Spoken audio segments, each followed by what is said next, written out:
Fox newscasts with Megyn Kelly in the mornings, America's Newsroom. The boys and myself invited her out to see the body, to probe it, to touch it, to smell it. And I told her she's welcome to be there with us. Starting Monday, I should have assembled some fine scientists that will do the autopsy to find the origin and death of this creature.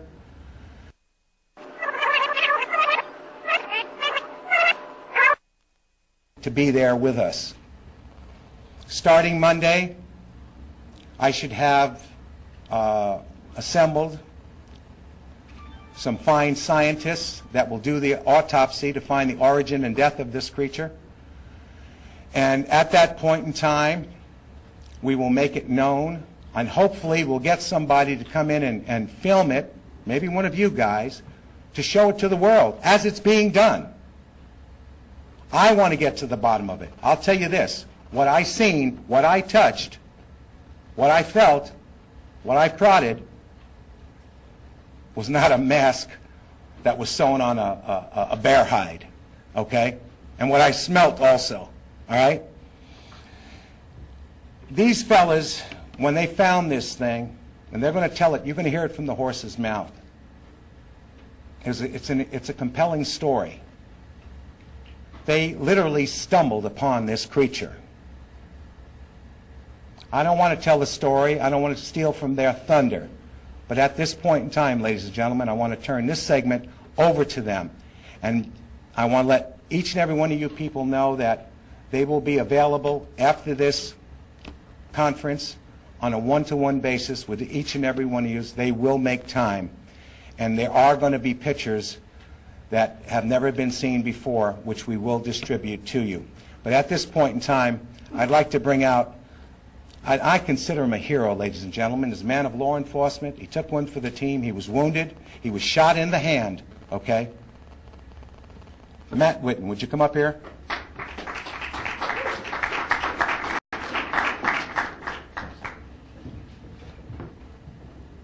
Hello.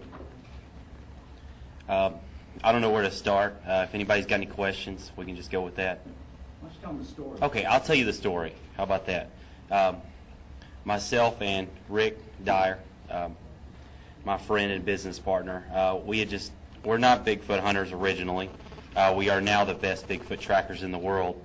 But we had just decided we were just going to get away for a while. We were going to go up into the North Georgia mountains.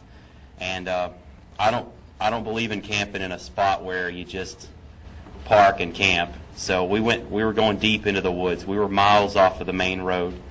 We stumbled upon this creature, and a stroke of luck, I can tell you that.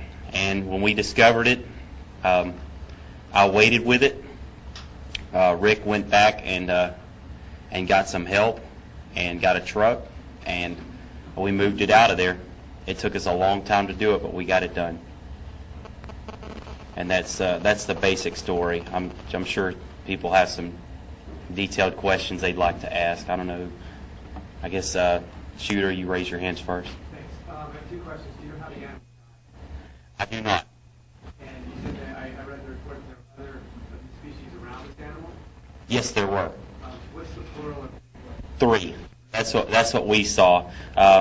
What was happening while we were bringing it out, they were paralleling us, kind of in a way that it's like they didn't want to be seen, but we were crunching the leaves or something, and we would see them.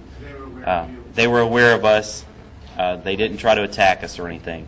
Congratulations to you guys. Thank you. Go ahead. Yeah, Eric Garrettson, BioPure.com. Can you just tell us about the DNA evidence that you assembled and what did those tests say so far? Well, we're waiting on that to come back. As far as I guess Tom has it back. As far as I know, it's going to come back as some type of what it looks like to me is like a human ape type creature. It's not a human, it's not an ape. It's definitely something that we've never seen before. So it should come back as something like that. What condition was the body in when you found it, and how long do you suppose it had been dead?